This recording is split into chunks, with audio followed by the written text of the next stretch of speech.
65페이지 사사기 4장 1절에서 10절을 우리가 교독하겠습니다. 사사기 4장 1절입니다. 에훗이 죽으니 이스라엘 자손이 또 여호와의 목전에 악을 행하매 여호와께서 하솔에서 통치하는 가나안 왕 야빈의 손에 그들을 파셨으니 그의 군대 장관은 하로셋 학고임에 거주하는 시스라요. 야빈 왕은 철병거 900대가 있어 20년 동안 이스라엘 자손을 심히 학대했으므로 이스라엘 자손이 여호와께 부르짖었더라. 그때에 랍비돗 아내 선지자 드보라가 이스라엘의 사사가 되었는데 그는 에브라임 산지 라마와 베델 사이 드보라의 종려나무 아래에 거주하였고 이스라엘 자손은 그에게 나아가 재판을 받더라. 드보라가 사람을 보내어 아비노함의 아들 바락을 납달리 게데스에서 불러다가 그에게 이르되 이스라엘의 하나님 여호와께서 이같이 명령하지 아니하셨느냐. 너는 납달리 자손과 스불론 자손 10,000명을 거느리고 다볼산으로 가라. 내가 야빈의 군대 장관 시스라와 그의 병거들과 그의 무리를 기손강으로 이끌어 내게 이르게 하고 그를 내 손에 넘겨주리라 하셨느니라. 바락이 그에게 이르되 만일 당신이 나와 함께 가면 내가 가려니와 만일 당신이 나와 함께 가지 아니하면 나도 가지 아니하겠노라 하니 이르되 내가 반드시 너와 함께 가리라. 그러나 네가 이번에 가는 길에서는 영광을 얻지 못하리니 이는 여호와께서 시스라를 여인의 손에 파실 것임이니라 하고 드보라가 일어나 바락과 함께 게데스로 가니라. 바락이 스불론과 납달리를 게데스로 부르니 10,000명이 그를 따라 올라가고 드보라도 그와 함께 올라가니라. 15절 16절 같이 읽습니다. 여호와께서 바락 앞에서 시스라와 그의 모든 병거와 그의 온 군대를 칼날로 혼란에 빠지게 하심에 시스라가 병거에서 내려 걸어서 도망한지라. 바락이 그의 병거들과 군대를 추격하여 하로셋 학고임에 이르니 시스라의 온 군대가 다 칼에 엎드러졌고 한 사람도 남은 자가 없었더라. 23절 24절 같이 읽습니다. 이와 같이 이날에 하나님이 가나안 왕 야빈을 이스라엘 자손 앞에 굴복하게 하신지라. 이스라엘 자손의 손이 가나안 왕 야빈을 점점 더 눌러서 마침내 가나안 왕 야빈을 진멸하였더라. 아멘.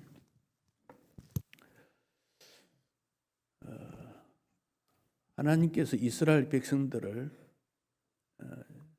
선민이다, 선택한 백성으로 불렀다 그랬습니다. 근데 이스라엘 백성들의 특징이 세 가지 있습니다. 첫째는 거룩하게 구별했다, 거룩하게 성별했다. 거룩한 백성, 거룩이라는 말은 윤리적으로 탁월하다든지 죄가 전혀 없다든지 그런 의미보다는 하나님께서 구별시켰다 그런 뜻입니다. 구별시켰다. 우리가 주일을 거룩한 날로 이렇게 말하는 것은 주일을 일반 날과 구별시켰다 그런 뜻입니다. 성도라는 말도 그렇습니다. 다른 사람과 구별시켰다. 구별시켰다. 우리는 다른 사람들과 구별되었다 그런 뜻입니다. 두 번째 특징은 수가 작다 하는 겁니다. 이스라엘은 큰 나라가 아닙니다. 이스라엘 백성이 숫자가 많은 게 아닙니다. 적습니다. 아브라함도 혼자였지요. 이삭 혼자였지요.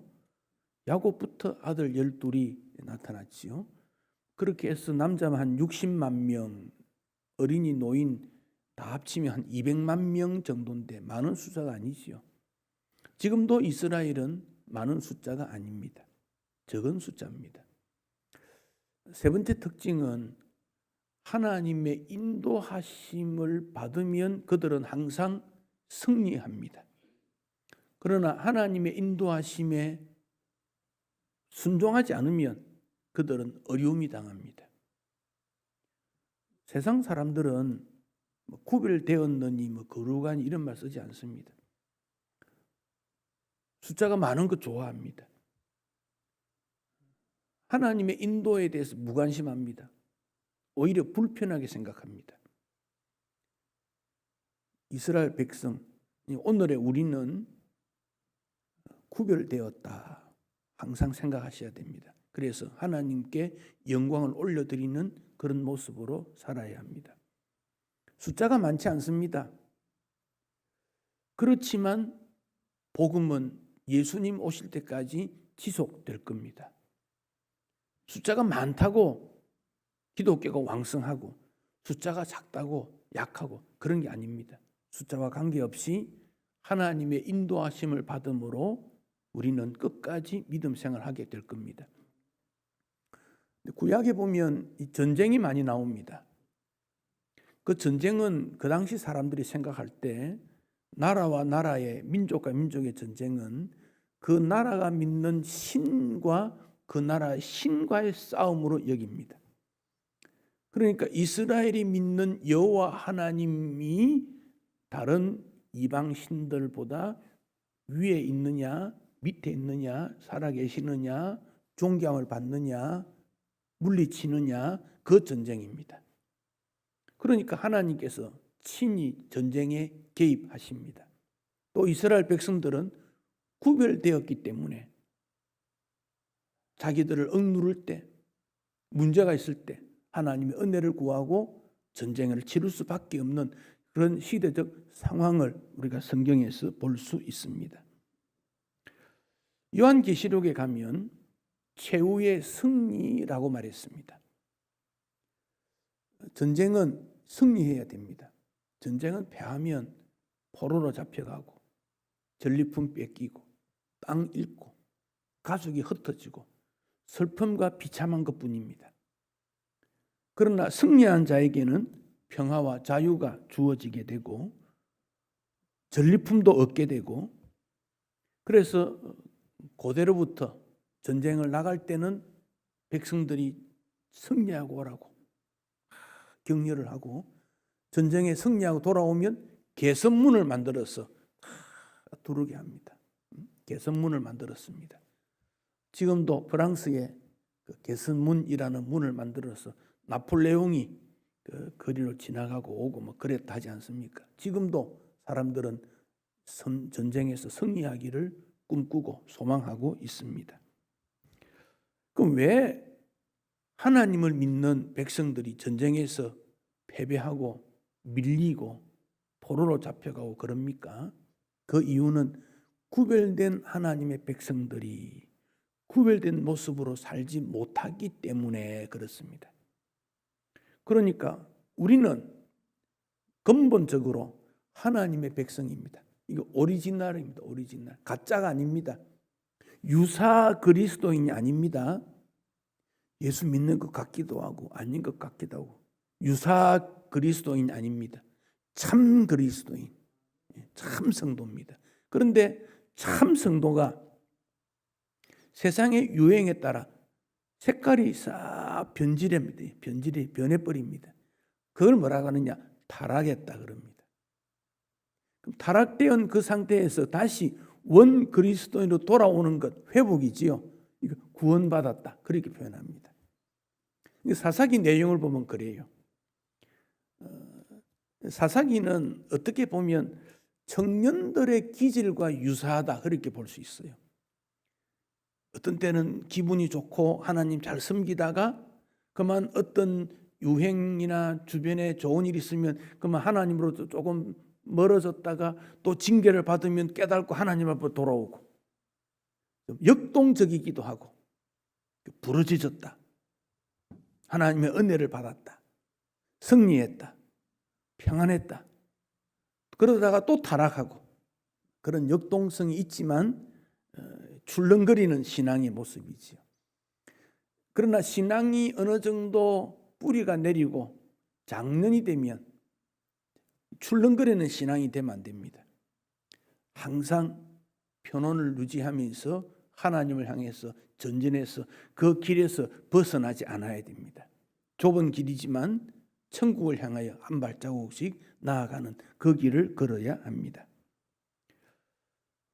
여호수아가 중심이 된 이스라엘이 가나안 땅을 점령했지요.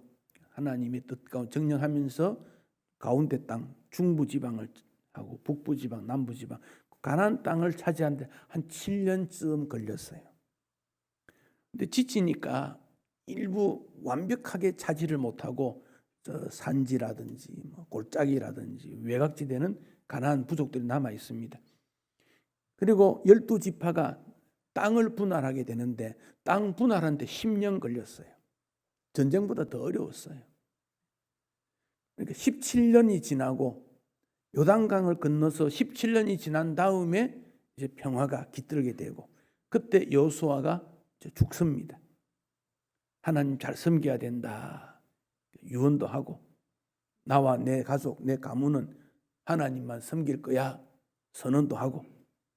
그렇지만 1세대, 2세대 사람들이 죽고 나니까 이스라엘 백성들이 또 가나안 땅에 우상 숭배를 하게 되고 먹고 살아야 되니까 농경 문화에 접하고 그 나라 문화를 접촉하게 되고 그 나라 신들을 섬기게 되고, 그래서 어려워지면 주변에 어떤 부족이 일어나서 이스라엘을 공격하고, 그러면 하나님께서 지도자를 세우는데 그를 사사라고 말합니다. 사사. 사사는 원래 재판장 그런 뜻인데 스승이기도 하고 선비이기도 하고 전쟁에 나가기도 하고 통틀어서 지도하는 역할을 사사 그렇게 말합니다. 사사 시대가 한 340년 됩니다. 336년 그렇게 말하는데 상당히 긴 시간이지요. 사사가 일어나서 외부에서 침략했던 사람을 싸워 이기면 평화가 깃들고, 온니엘이 그렇게 해서 평화가 일어나게 돼요. 40년 일어나게 되고, 에훗이라는 사람은 왼손잡이였다 그래요. 그 말은 오른손에 좀 문제가 있다는 뜻이에요. 기능이 제대로 발휘하지 못한다. 그렇지만 하나님께서 에훗을 통해 사사 생활을 하면서 80년 평화가 깃들고 삼갈 이런 사사들이 있습니다. 근데 에훗이 이제 죽었습니다. 죽었다는 말은 과도기입니다. 혼란기가 이루어졌다는 겁니다. 이스라엘 백성이 지도자가 없으니까 또 죄와 악을 범하게 된 것입니다. 그러자 가나안 왕 야빈이 공격을 하게 되어졌습니다. 여기 야빈이라는 이름은 이 시대부터 100년 전에 똑같은 사람이 있습니다. 성경에 보면 나옵니다. 아마 이름이 좋은 것 같아요. 했고, 가나안 왕, 가나안이라는 말은 노아의 아들이 셈, 함, 야벳 아닙니까? 함 후손 중에 가나안이 있습니다. 그 분의 일부였다 그렇게 보면 되겠습니다.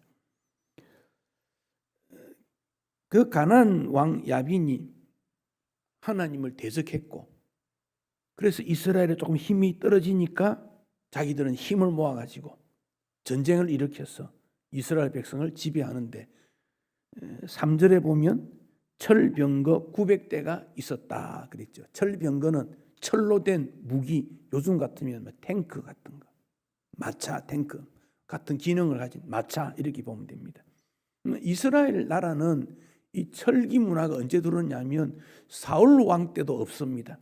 사울 왕 때 칼을 든 사람은 사울 왕하고 요나단밖에 없었어요.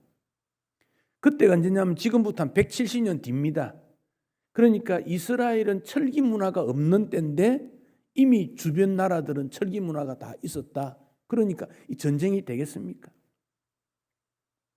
가나안 야빈이 20년 동안 이스라엘을 지배하게 된 것입니다. 20년 동안 억압을 받은 이스라엘이 하나님 앞에 기도하고 은혜를 받으려고 했지요. 이게 인생이에요. 좋아지면 하나님 의지하지 않다가, 때로는 무시하다가, 하나님 말씀 거부하다가, 어려움 생기면 두 손 들고 하나님 앞에 나와서 잘못했습니다. 그게 인생입니다. 그게 인생의 근본을 어떻게 하겠습니까? 그러나 의지적으로 잘 될 때 감사하고 잘 안 될 때 인내하고 하나님의 영광을 위해 사는 그런 모습으로 점점 변해가야 합니다. 그때 드보라라고 하는 여자 선지자 사사를 하나님이 세웁니다. 이 드보라 이름의 뜻은 꿀벌이라는 뜻이에요. 꿀벌.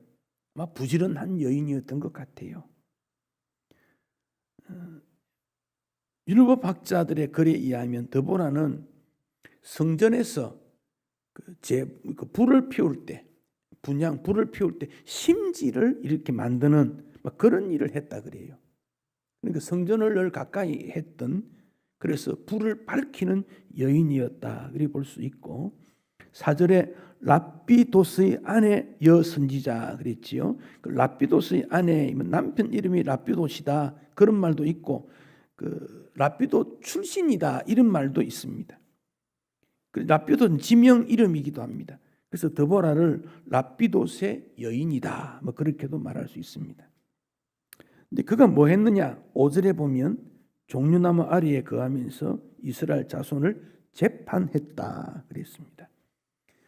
이 재판했다는 이 말은 상담도 하고 교육도 시키고 갈등이 일어나면 분쟁도 해소하도록 조정도 해주고, 때로는 잘못하면 책망도 하고 벌도 주는 역할, 이게 재판했다 그런 뜻입니다.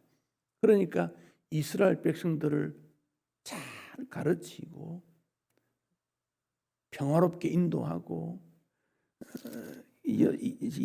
사사기 5장이 드보라와 바락의 노래 그지요? 7절에 보면, 5장 7절에 보면 이스라엘에는 마을 사람들이 그쳤으니 나 드보라가 일어나 이스라엘의 어머니가 되기까지 이스라엘의 어머니였다 이런 말을 해요. 그러니까 드보라가 어떤 여인이었는가 하는 점을 알게 됩니다. 최근 20세기에 가장 뛰어난 여인을 영국의 그 마가렛 대처라 그러지 않습니까? 영국의 윈스턴 처칠 이어서 마가렛 대처를 최고의 지도자로 삼습니다. 마가렛 대처는 한 100살쯤 됩니다. 1925년생이니까 한 100년 전 태어났는데, 부모님은 그냥 가게에서 장사하는 양장점 식료품 가게 둘째 딸로 평범하게 태어났지만은 옥스퍼드 대학에서 법학, 화학 전공을 하고 변호사가 되고 국회의원이 되고 장관이 되고 나중에는 보수당 당수가 됩니다. 최고의 지도자가 되는데 1979년에 총리가 될 때 그 당시 가장 영국이 가장 경제적으로 심각한 문제가 있었고, 또 사회적으로 노조가 경제적으로 굉장히 아픔을 있었고, 아르헨티나하고 영국하고 갈등이 있어서 포클랜드라고 하는 그 의장 전쟁이 있었고, 그래서 국내외에 아주 어려웠을 때 위기를 잘 극복하고 복지 정책으로 모든 백성들을 편안하게 인도해 주어서 철의 여인이다, 흔들리지 않았다 그 말이죠. 누가 뭐라고 해도 소신껏 나라 사랑, 백성 사랑, 흔들리지 않았다 그런 말을 합니다. 그 여인이 바로 드보라가 아닌가 그리 생각합니다. 그래서 드보라 그러면 우리 교회의 여성도들이 상당히 자부심을 가질 수 있는 그런 분이 아닌가 생각하고, 그가 선지자였고 사사였다는 측면에서 여성 지도자의 또 위상이 아주 높아질 수 있는 그런 모습이기도 합니다. 그는 많은 남성 지도자가 있었겠지만은 하나님께서 그를 선택한 것은 그의 영성, 그의 능력, 그의 인성 여러 가지가 하나님의 일에 쓰임 받았던 일꾼이었다 이렇게 여겨집니다. 남성이냐 여성이냐 노인이냐 청년이냐가 중요한 것이 아니고 하나님 쓰시기에 적합한가, 하나님 쓰시기에 어떤가, 기준은 그게 아니겠습니까? 유관순이 어디 나이가 많아서 세웠습니까? 남자라 세웠습니까? 아니지 않습니까? 이제 막 고등학교쯤 되는, 그렇지만 나라 사랑이 투철했던 그를 우리나라 독립운동에 있어서의 불쏘시개로 사용된 거 아닙니까? 근데 드보라가 이제 부름을 받았습니다. 가만히 생각해 보니까 자기가 전쟁에 나가기에는 매우 힘든 거예요. 그래서 사람을 보내서 바락이라고 하는 장군이죠. 군 전쟁에 그 바락을 불러다가 하나님의 명령이다. 함께 일하자 그럽니다. 드보라의 지혜는 뭐냐?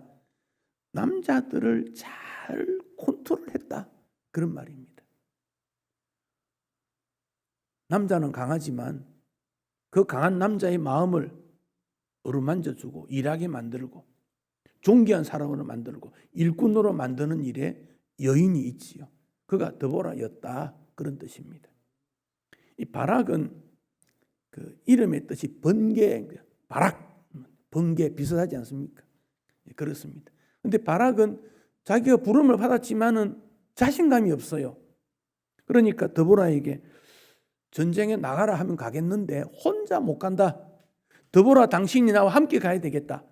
그래서 드보라와 바락이 짝을 이루어서 전쟁에 나가게 된 것입니다.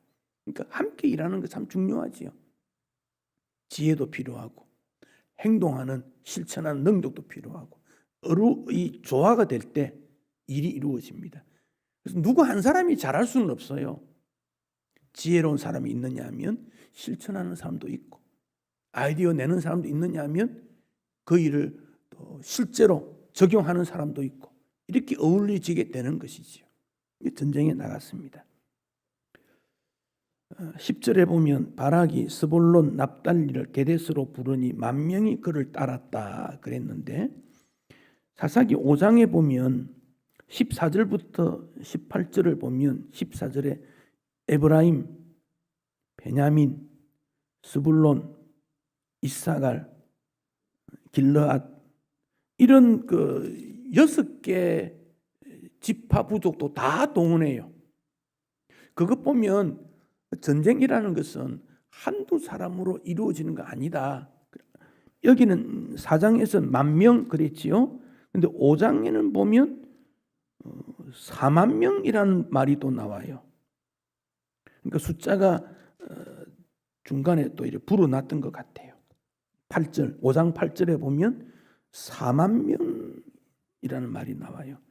그러니까 그때 드보라와 바락이 중심이 되니까 이스라엘의 많은 사람들이 이 전쟁에 반드시 승리해야 되겠다, 동참되었다 하는 점을 알 수 있습니다. 드보라나 바락이 이 전쟁에 나갈 때 두렵지 않았겠습니까? 근심이 없었겠습니까? 긴장감이 없었겠습니까? 항상 사람에게는 긴장감이 있고 근심이 있고 염려가 있습니다. 그래서 우리 주님이 근심은 하지 마라 그래요. 하지 마라. 염려하지 마라 그래요. 잠언 17장 22절에 보면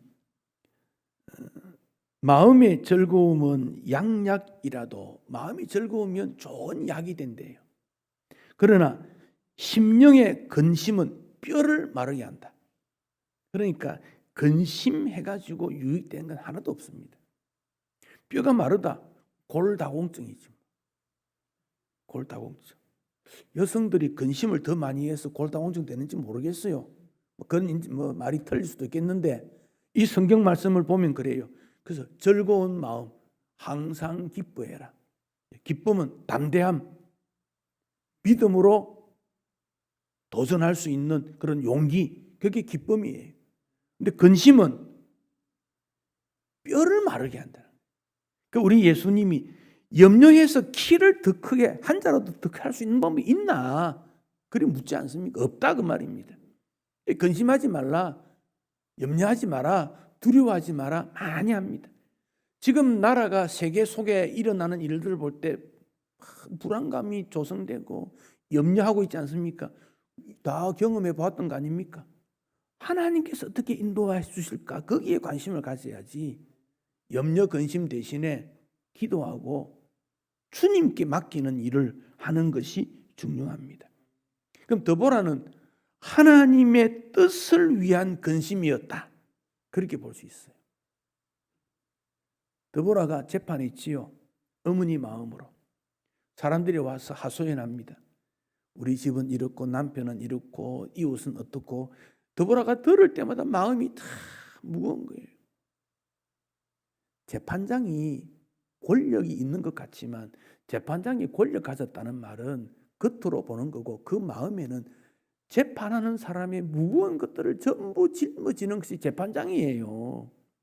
재판장 그 불쌍한 사람이에요. 권력 좀 있는지 모르지만 검사가 뭐가 좋습니까? 검사, 재판사 그거 좋은 거 아닙니다.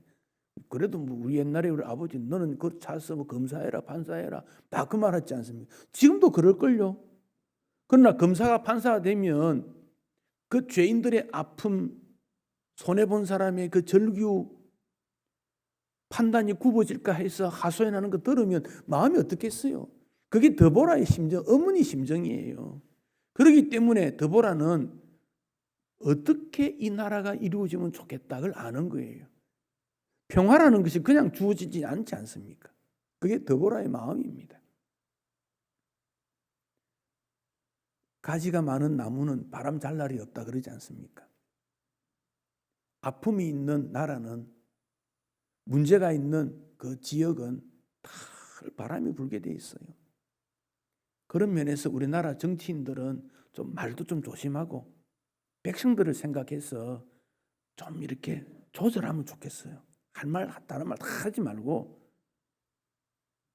그런 염려 있으면 잘해야지 생각하고 내가 잘해야지 이래야 되지 그걸 막 뱉어가지고 상대방을 어떻게 그거 바른 정치가 아닙니다. 그의 나라와 그의 을을 구하는 영적 부담감을 우리는 가지지 않습니까? 전쟁에 임하게 되어졌습니다. 12절에 보면 바락이 다볼산으로 올라갔다 그랬습니다. 사람들이 그것을 시스라에게 알렸다. 왜 그랬습니까? 6절에 보면 드보라가 바락에게 말하기를 너는 납달리 자손 스불론 자손 만면은 그 다볼산으로 가라. 장소도 딱 지정해 줬어요. 그래서 간 거예요. 시스라가 그것을 보고 13절에 보면 철병거 900대와 군인들을 다 데리고 하로셋 악고임에서 출발해 기송강으로 갔다 그랬지요. 기송강은 그 중동 지방에 비가 많이 오면 강이 됩니다. 비가 안 오면 사람들이 걸어다니는 길이 됩니다. 와디라 그러죠. 와디. 그러니까 철병거가 있으니까 길이 좀 평평해야 되지 않겠습니까? 거기 뭐 군인들을 모은 거예요. 기송강이 쫙 모이고 바락은 다볼산에 모이고. 근데 바락이 그때 또 두려워했던 것 같아요. 14절에 여호와께서 시스라를 너의 손에 넘겨준 날이다. 공격해라. 다볼산에서 내려가라. 공격하라. 그런 거예요. 그래서 공격하게 된 거예요. 15절에 칼날로 혼란에 빠지게 되었다. 그런데 그 내용을 5장에 보면 5장 4절에 보면 이렇게 말했습니다. 5장 4절에 보면 여호와여 주께서 세일에서부터 나오시고 에돔들에서부터 지나 땅이 진동하고 하늘이 물을 내리고 구름도 물을 내렸다. 비가 왔다 그 말이죠. 비가 왔다. 하늘에서 비가 내렸다. 그때는 비 오는 계절이 아니에요. 근데 비가 내렸다 그런 말이에요. 6절에 보면 행인들이 그 길로 다녔는데 비가 내렸다. 20절에 보면 별들이 하늘에서부터 싸우되 그들이 다니는 길에 시스라와 싸웠다. 별들이 하늘에 싸웠다. 이 말은 하늘에서부터 비가 내려온 것을 그렇게 시적으로 표현한 거예요. 이 전쟁은 결국 하나님께서 비를 내려서 기송강에 물이 많아지니까 거기 진흙벌이 되지 않습니까? 탱크, 이 철병거가 가지를 못하는 것이죠. 갈수록 바퀴가 빠지게 된 거지요. 그러니까 군인들이 막 도망을 간 거지요. 혼란하게 무질서된 거지요. 그래서 전쟁에서 이겼다 그런 말입니다. 그러니까 전쟁은 하나님에게 달려 있다. 하나님에게다. 우크라이나, 러시아 하나님의 뜻이 있을 겁니다. 우리는 끝까지 평화를 위해 기도해야 됩니다. 근데 시스라가 도망을 갔습니다. 17절에 보면 헤벨의 집이라는 곳으로 갔습니다. 거기 이제 야엘의 장막 헤벨의 아내 야엘이 있었는데 야엘이라는 여인이 등장합니다. 이 헤벨의 집은 야빈하고 17절에 화평이 있었다 그랬지요. 사이가 좋았다 그런 말입니다. 그러니까 그리로 도망갔지요. 그런데 헤벨은 그때 없었고 아내 야엘이 있었는데 이 야엘이 그를 영접했습니다. 들어오시오. 두려워하지 마시오. 그리고는 목이 마르다 그러니까 우유 부대를 주었다. 그 당시 우유라는 것은 요즘 같으면 음료수 중에서도 질 좋은 거 그런 거예요. 주고는 깊이 잠이 들었어요. 근데 야엘이 21절에 보면 장막 말뚝, 장막은 텐트 아닙니까? 텐트 칠 때 말뚝을 바깥에 박지 않습니까? 그걸 들고 들어가서 관자놀이를 박아서 기절하고 죽어버렸다. 어떻게 보면 좀 잔인하다 싶지만 그 내용을 사실 그대로 기록했습니다. 자, 야엘이 어떤 여인일까요? 딱 판단해 보니까 지금 판세가 하나님의 승리의 판세입니다. 그렇다면 내가 끝을 내야 되겠다 그런 말입니다. 이 말뚝을 박았다 이 말은 다른 뜻으로 번역하면 전쟁 나팔을 불었다 이런 뜻으로도 나옵니다. 같은 단어가 사용됩니다. 그러니까 야엘은 하나님 전쟁을 끝마치는 일에 쓰임받는 여종이 야엘입니다. 여인들은 지혜로워야 됩니다. 여리고성이 무너졌을 때 기생 라합이 있었지 않습니까? 라합이 가만히 보니까 여호와 하나님 말만 들으니까 막 여리고성에 있는 그 안에 사람들이 가슴이 떨어서 성문을 걸어 잠그고 야단이 났지 않습니까? 비록 천한 사람이었지만 그는 하나님을 믿는 지혜로운 사람으로 정탐꾼을 숨겨주고 구원해 주시오. 그랬더니 붉은 줄을 내려라. 라합 때문에 그 가정이 살았지 않습니까? 여기 있는 야엘 마찬가지예요. 지혜로운 여인이었다 그런 말입니다. 뭘 해야 되는지 알았다 그런 말입니다. 그가 잠든 그때 여인이 그 일을 하기 시스라는 장관이니까 힘이 세고 잠에 들어도 아주 예민한 때 아닙니까? 얼마나 담대했겠습니까? 담대한 마음으로 이 전쟁을 끝마치게 된 것입니다. 사랑하는 성도 여러분, 드보라의 어머니와 같은 마음, 야엘의 담대한 믿음, 오늘 이 시대에 우리에게 필요한 것이 아닌가 판단하게 됩니다.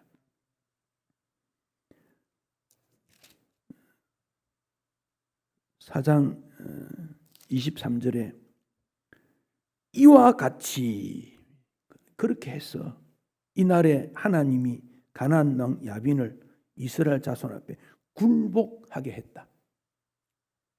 하나님을 도전하고 믿음을 도전하고 진리를 도전하는 것은 굴복당합니다.